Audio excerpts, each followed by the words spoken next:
If you're over 60 and struggling to get out of bed in the morning without wincing, or if standing up from your favorite chair has become a dreaded moment, what I'm about to share with you could transform your next few weeks. There's a reason why people in certain parts of the world maintain remarkable mobility and strength well into their 80s and 90s, and it has everything to do with 5 specific movements they incorporate into their daily lives. These aren't complicated exercises requiring expensive equipment or gym memberships. In fact, you can start doing them right now in your own home, and many of my patients report feeling noticeable differences within just days. I'm Dr. Helen Brooks, and I've been practicing geriatric medicine and rehabilitation for over 18 years. Throughout my career, I've worked with thousands of patients over 60 who came to me frustrated, in pain, and convinced their best years were behind them. But here's what I've learned. These traditional movement patterns that have been passed down through generations in certain cultures aren't just folklore. They're based on sound biomechanical principles that address the exact issues that cause so much suffering in our later years. Before we dive in, if you haven't subscribed yet, I strongly recommend hitting that subscribe button and turning on notifications so you never miss another health tip designed specifically for you. If you find this information valuable, please leave your questions and video suggestions in the comments below. I read every single one, and it helps me create content that truly addresses your concerns and helps more people like you regain their quality of life. Now, let me tell you about Margaret, a 72-year-old retired teacher who came into my office about 8 months ago. She walked in with her daughter supporting her arm, moving so carefully that you could see the fear in every step. Margaret told me she'd been active her whole life, loved gardening, played with her grandchildren, traveled with her husband. But over the past 2 years, chronic lower back pain and weakness in her legs had progressively stolen her independence. She'd tried physical therapy, taken medication, even considered surgery. Nothing seemed to provide lasting relief. What broke my heart was when she said, "Dr. Brooks, I feel like I'm becoming a burden to my family. I can't even pick up my 3-year-old grandson anymore." Margaret's story isn't unique. What most people don't understand is that as we age, our bodies go through specific changes that traditional Western exercise approaches often don't address properly. We lose muscle mass, yes, but more importantly, we lose the neurological connections between our brain and our muscles. Our fascia, the connective tissue that wraps around every muscle fiber, becomes dehydrated and stiff. Our proprioception, that's our body's awareness of where it is in space, declines significantly. And here's the critical part. Most conventional exercises for seniors focus only on building strength, completely ignoring these other crucial elements. This is where these 5 Japanese-inspired movements are different.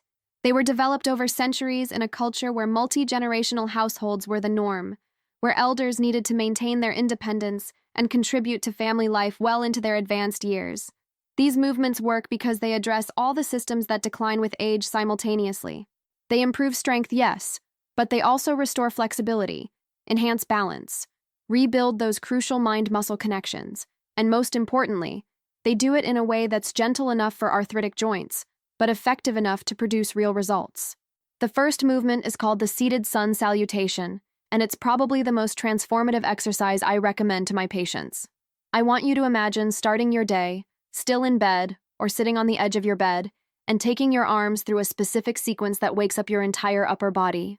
You begin with your hands resting on your thighs, then slowly raise your arms out to the sides and overhead, following your hands with your eyes.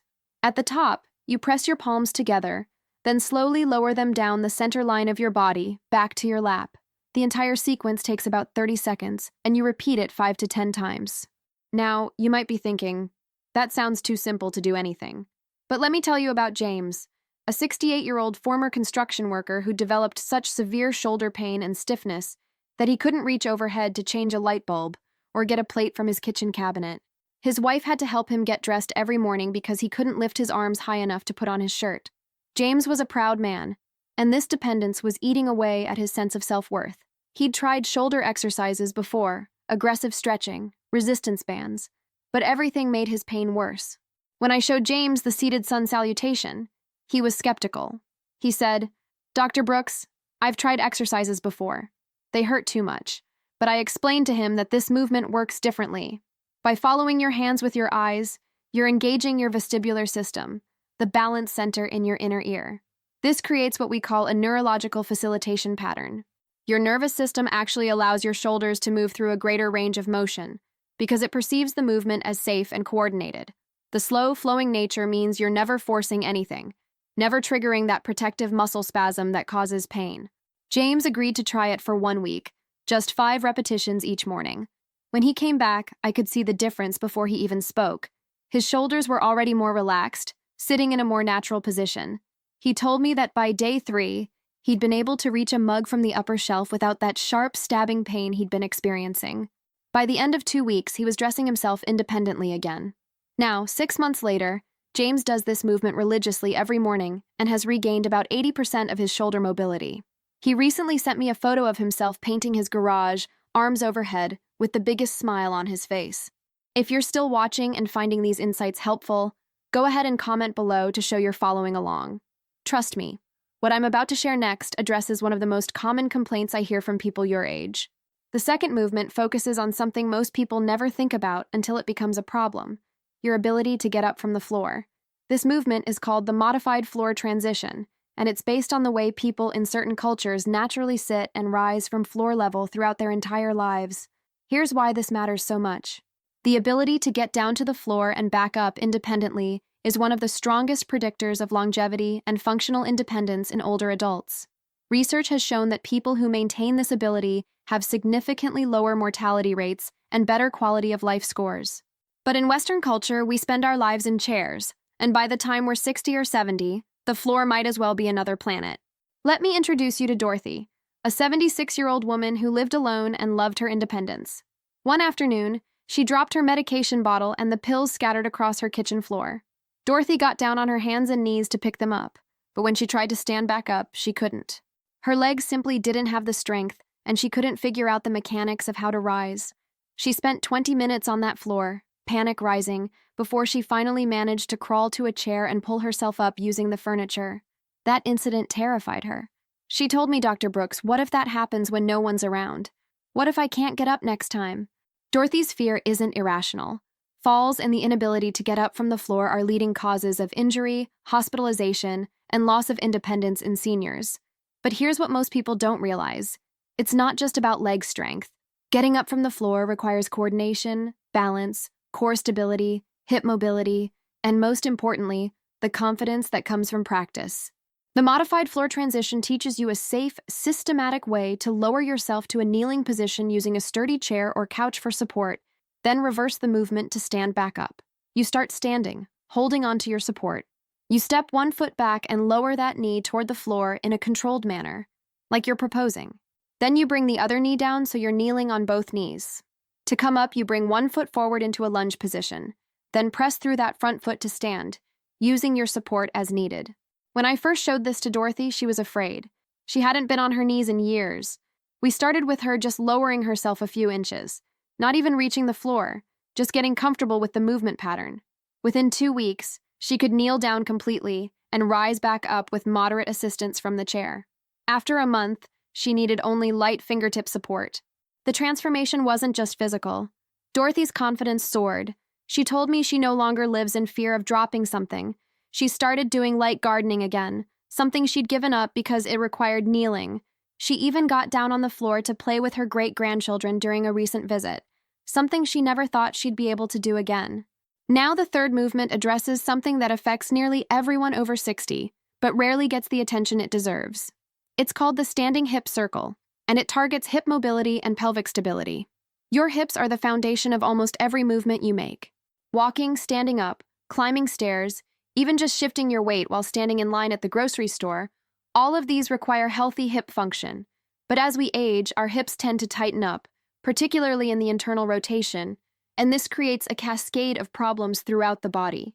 When your hips don't move properly, your lower back has to compensate, leading to chronic back pain. Your knees have to compensate, leading to knee pain and increased arthritis. Your balance suffers because your base of support becomes unstable. And here's something most people don't know. Hip mobility is directly connected to fall risk. If your hips can't move freely to adjust your center of gravity when you stumble or step on an uneven surface, you're much more likely to go down. Let me tell you about Robert, a 65-year-old man who'd been an avid hiker his entire adult life. He came to me because he'd noticed over the past year that his hiking distances were getting shorter, his pace was slower, and he'd developed this nagging pain deep in his right hip that wouldn't go away. He'd seen an orthopedic surgeon who'd taken x-rays and told him he had moderate arthritis and would probably need a hip replacement within a few years. Robert was devastated. Hiking wasn't just exercise for him. It was his meditation, his stress relief, his way of connecting with nature and with himself. The thought of giving that up felt like losing a part of his identity. When I evaluated Robert, I found that yes, he had some arthritis visible on imaging, but the bigger problem was that his hip had lost almost all its rotational mobility. His hip could move forward and back, but it couldn't rotate inward or outward. This meant that every time he walked, especially on uneven trail terrain, his lower back and knee were doing the work his hip should have been doing. The pain he felt was actually his body's alarm system saying something's wrong with this movement pattern. I taught Robert the standing hip circle. You stand on one leg, holding onto a counter or sturdy furniture for balance. With the other leg, you make slow, controlled circles with your knee, as if you're drawing a circle on the floor with your kneecap. You do 5 circles in one direction, then 5 in the other direction, then switch legs. The key is to keep your pelvis stable and level. All the movement comes from the hip joint itself. This exercise does something remarkable. It lubricates the joint, mobilizes the hip capsule, activates the deep stabilizer muscles around the hip, and most importantly, it retrains your nervous system to allow that rotational movement again. Robert was disciplined. He did his hip circles every morning and evening, 2 minutes total. Within a week, he noticed the deep hip pain was lessening. After 3 weeks, he went on his first hike in a month and made it 2 miles further than he'd been able to go recently. 3 months later, Robert completed a 10-mile hike that included significant elevation gain, something he hadn't been able to do in over a year.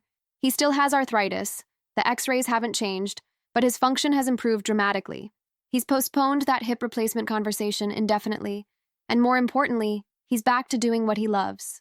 But wait, because what I'm about to share next might be the most important movement of all, especially if you struggle with balance or have a fear of falling. The fourth movement is something I call the tandem stance practice, and it's based on traditional balance training methods that have been used for centuries. Balance isn't just about not falling, though that's obviously crucial. Balance is about confidence, about moving through the world without that constant underlying anxiety that many older adults develop. It's about being able to walk on slightly uneven sidewalks, navigate a crowded space, turn your head to look at something without feeling unsteady. Here's what happens to our balance system as we age.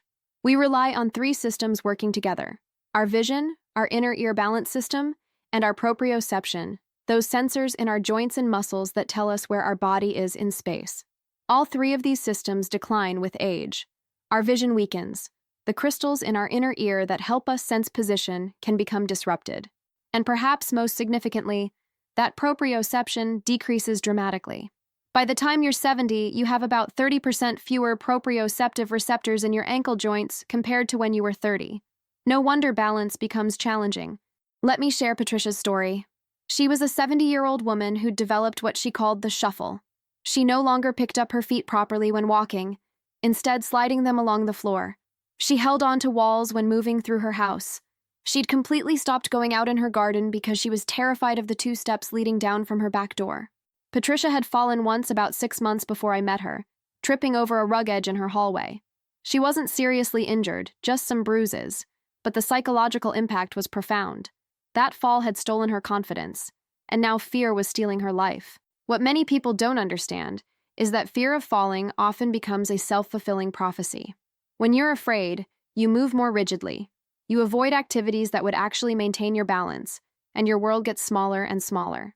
I've seen patients essentially imprison themselves in their own homes because of this fear.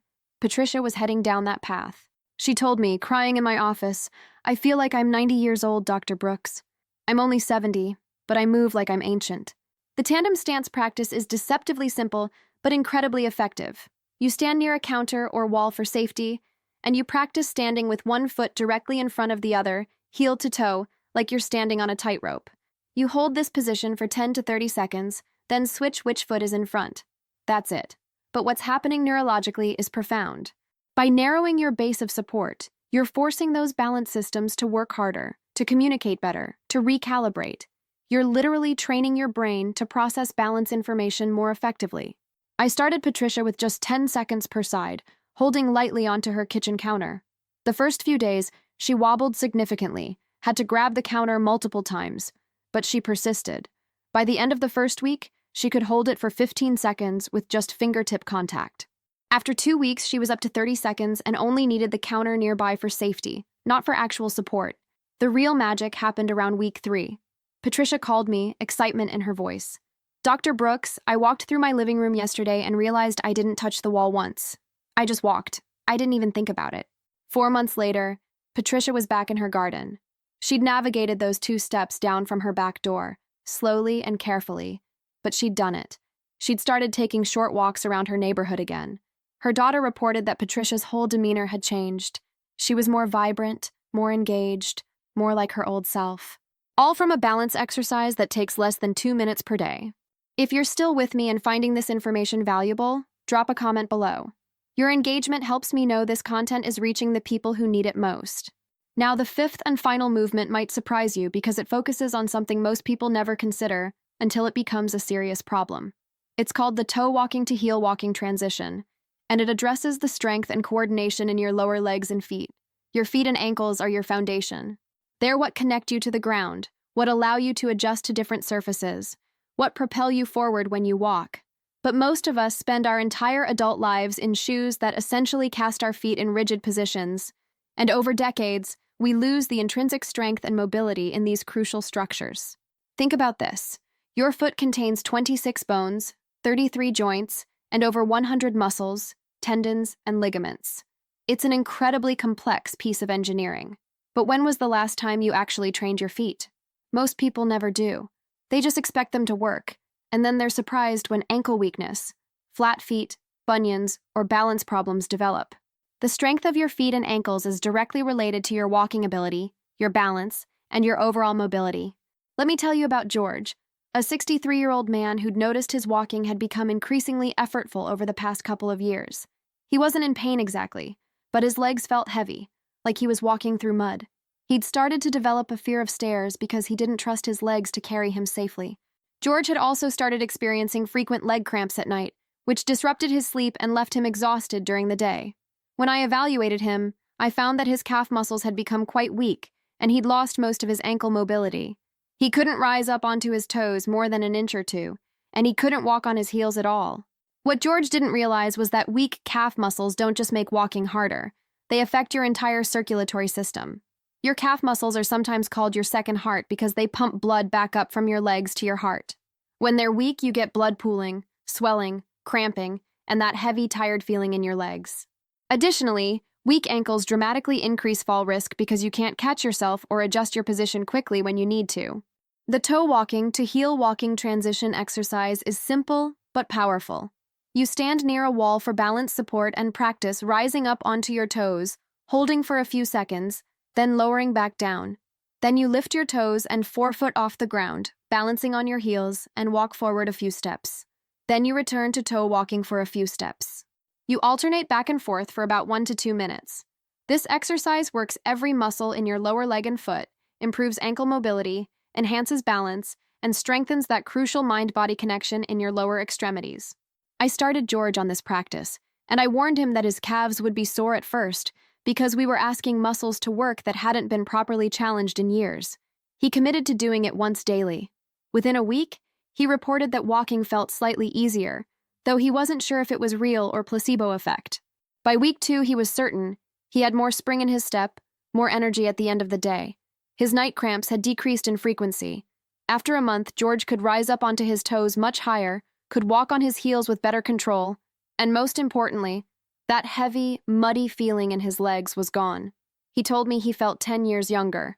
6 months later, George was taking the stairs regularly, something he'd been avoiding for over a year, and he'd started walking for exercise again, covering 2 to 3 miles several times a week. Now, here's what I need you to understand about all 5 of these movements. They work not because they're magic or because there's something mystical about their origins. They work because they address the specific systems that decline with age in a way that's sustainable, safe, and effective. Traditional exercise programs for seniors often fail because they're either too aggressive, causing pain and injury, or too passive, not providing enough stimulus to create real change. These 5 movements hit that sweet spot. They're gentle enough that almost anyone can do them, but challenging enough to produce meaningful results. But I also need to be completely honest with you. These movements are not a cure-all. They're not going to reverse advanced arthritis. They're not going to fix a herniated disc. They're not a replacement for medical treatment when medical treatment is needed. What they can do is improve your function within the constraints of your current condition. They can help you move better with the body you have right now. And for many people, that improvement in function is life-changing. I also need to emphasize that while these movements are generally safe for most people, you should always check with your healthcare provider before starting any new exercise program, especially if you have a history of falls, severe osteoporosis, recent surgery, or uncontrolled medical conditions. Listen to your body. These movements should never cause sharp pain. Mild muscle soreness as you're building strength is normal and expected, but joint pain, shooting pain, or dizziness are signs you need to modify the movement or consult with your doctor. Let me share one final story that brings all of this together. About a year ago, I had a patient named Eleanor, an 81-year-old widow who'd been living with her daughter's family for about 2 years. Eleanor had been declining gradually, becoming weaker, more fearful, more dependent. Her daughter brought her to me and said, "Dr. Brooks, I don't know what to do. My mom used to be so vibrant and independent. Now she barely leaves her room.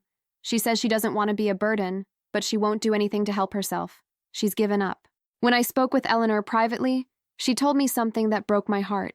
She said, "Doctor, I know everyone thinks I've given up, but the truth is, I'm terrified.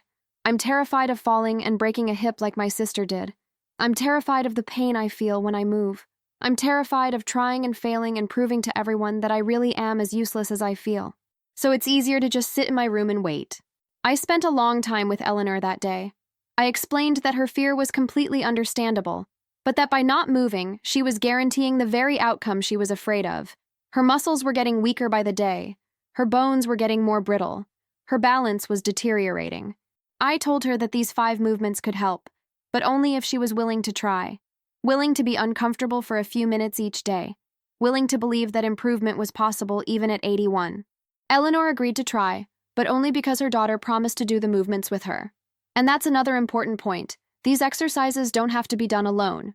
In fact, doing them with a partner, whether that's a spouse, adult child, friend, or caregiver, can make them more enjoyable and more likely to stick. Eleanor and her daughter started doing the 5 movements together every morning after breakfast, just 10 to 15 minutes total. The changes were slow at first.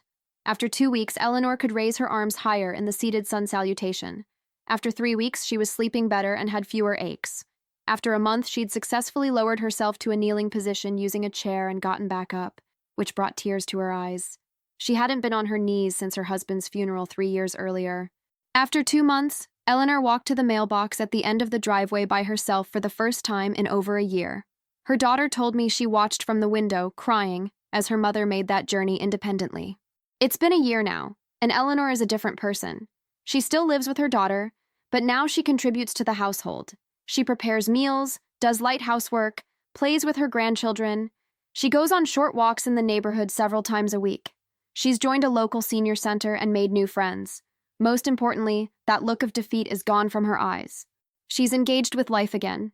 Eleanor told me recently, "Dr. Brooks, you gave me back my life. These simple movements gave me back my dignity." So what should you do with this information? First, understand that starting is more important than perfecting. You don't need to do all 5 movements perfectly from day 1. Pick 1 or 2 that address your biggest concerns and start there. Do them daily, even if it's just for a few minutes. Consistency beats intensity every single time, especially at this stage of life. Second, be patient with yourself. You didn't lose your strength and mobility overnight, and you won't regain it overnight. Real, lasting change takes weeks and months, not days. But most of my patients report feeling some improvement, even if it's subtle, within the first week or 2.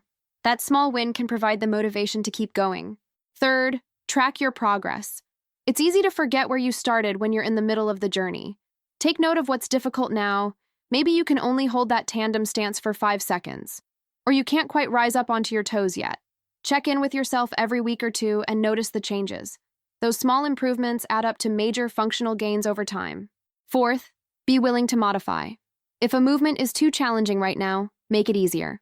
Use more support, decrease the range of motion, do fewer repetitions. It's better to do something modified consistently than to do nothing because the standard version feels impossible. And fifth, please talk to your healthcare provider. Show them these movements. Make sure they're appropriate for your specific situation. If you have specific medical conditions or concerns, you may need modifications, or you may benefit from working with a physical therapist who can provide hands-on guidance and create a personalized program for you. I've spent nearly 2 decades working with older adults, and I can tell you with absolute certainty that age does not have to mean decline. Yes, our bodies change as we get older, but so much of what we attribute to aging is actually due to disuse. You've probably heard the phrase, use it or lose it, and nowhere is that more true than with mobility and strength. These 5 movements give you a practical, accessible way to use your body, to maintain and even improve your function, to reclaim your independence and confidence. I think about patients like Margaret, who went from barely able to walk to working in her garden again. James, who regained his dignity by being able to dress himself. Dorothy, who's no longer afraid of her own floor. Robert, who's back on the hiking trails. Patricia, who walks through her house without touching the walls. George, who climbs stairs confidently again. And Eleanor, who at 81 reclaimed her life and her purpose. These aren't exceptional people with special advantages. They're ordinary people who were struggling just like you might be struggling, who committed to a few minutes of intentional movement each day and experienced transformative results. Your body is capable of more than you think, even now, even at your age, even with your current limitations. But it needs 2 things from you: movement and patience. Give it daily movement, even just a little, and give it time to respond and adapt. Do that, and I promise you'll be surprised by what's possible. If you found this information helpful, I'd love to hear from you in the comments. Tell me which of these 5 movements you're most excited to try. Share your own struggles with mobility or pain. Let me know what other topics you'd like me to cover. And if you know someone who's over 60 and struggling with these issues, please share this video with them. The information here could genuinely change their life, just like it's changed the lives of so many of my patients.